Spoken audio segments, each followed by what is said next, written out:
Eto nga pala ang mahiwagang sisig ni Kuya. Ayan, ay matagal na siya gusto niya magpa-vlog sa akin.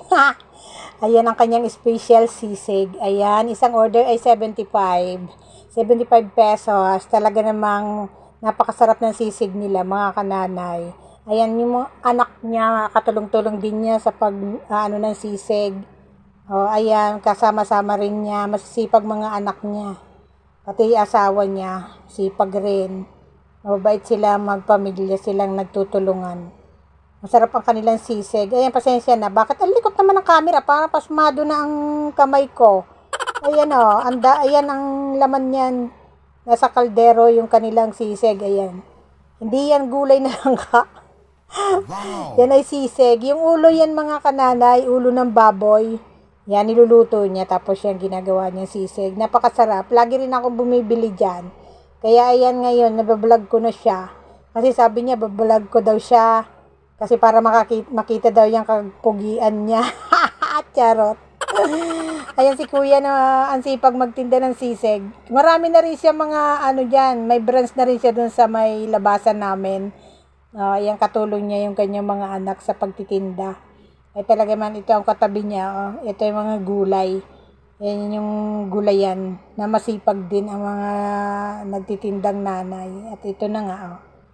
Yan ang kanyang mga customer. Pinipilahan yan mga karanay. Minsan yan ay pilang-pila dyan. Kaya may tulong-tulong na silang mag-anak. Napakasisipag. Kaya ayan niya kuya. Binibidyohan na kita. Para sa kaiunlad ng ating bayan. Ayan na ang masipag na magsisisig. Si Kuya na Pogi. At ito din ang kanyang mga customer. Popogi, ayan yung kanyang mga anak. Katulong-tulong din niya sa paggagawa ng pagluluto ng sisig. Siya yung nagluluto kasi mataba naman siya. Ay, joke lang kuya. Tapos yung kanya dalawang anak yun na nagbibigay ng mga yung niluto niya sa mga customer. At ito yung kanyang mga naghihintay sa kanyang sisig. Ito na nga napakasarap. Baka kuya, baka naman. Joke lang. At yung mga naghihintay ng kanyang sisig. Minsan, punong-puno yan. Sa gabi, punong-puno. Ngayon lang talaga ako sinipag mag-vlog sa kanya. Matagal ko na siyang gustong i-vlog.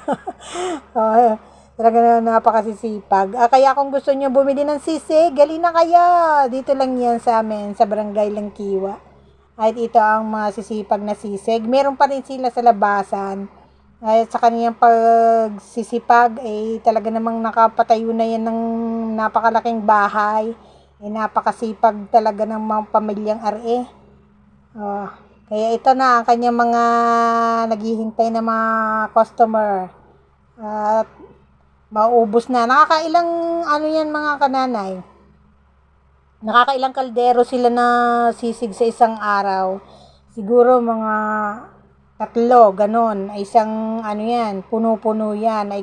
Ilang lang ba yung paglagay diyan sa sisig na yan? Siguro mga isang tasa, isang order. Pwede kayong bumili ng kalahati. Kung gusto nyo kalahati, 50 pesos. Pero marami yon.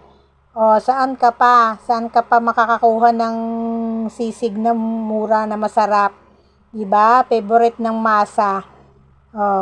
Ayan ang mga magagandang babae, naghihintay ng sisig. Talaga naman nakangiti pa kaya kayo mga kananay, bili na kayo ng sisig, special sisig. Kalahati 50 pesos, pag isang order 75 pesos. 'Di ba? Saan pa kayo makakakuha niyan? Bili na kayo ng napakasarap na sisig. Pinagpawisan na si Kuya. Simula sila ng mga alas 4 ng hapon. Andiyan na ang sisig nila. Saka hanggang gabi na yan, mga kananay. Hanggang gabi nyo na sila makikita dyan sa may palengke. At ito ang kanyang mga customer, magaganda at pogi. Talaga naman ay kailangan bilis-bilisan mo kuya. Bilis-bilisan mo para marami na naghihintay sa'yo. Bilis-bilisan nyo dyan. Talaga naman marami na naghihintay na customer. Oh, ayan. Kung gusto nyo rin bumili ng gulay, yung malapit lang ang gulay. Para po kung may sisig, bumili kayo ng gulay at kamatis, makalapit lang din ni kuya. Ayun, may mga gulay. Talbos ng kamote. Minsan, pag sa umaga rin, marami yan. Mga saging, pinya. Marami kayong mabibili dyan. Kaya, ano pang hinihintay nyo? Bili na kayo! At eto, naghihintay na rin kami. Naghihintay na rin kami sa masarap na sisig, kuya. Kanina pa ako naghihintay dito. Baka naman. Oh, ayun yung kanyang miss.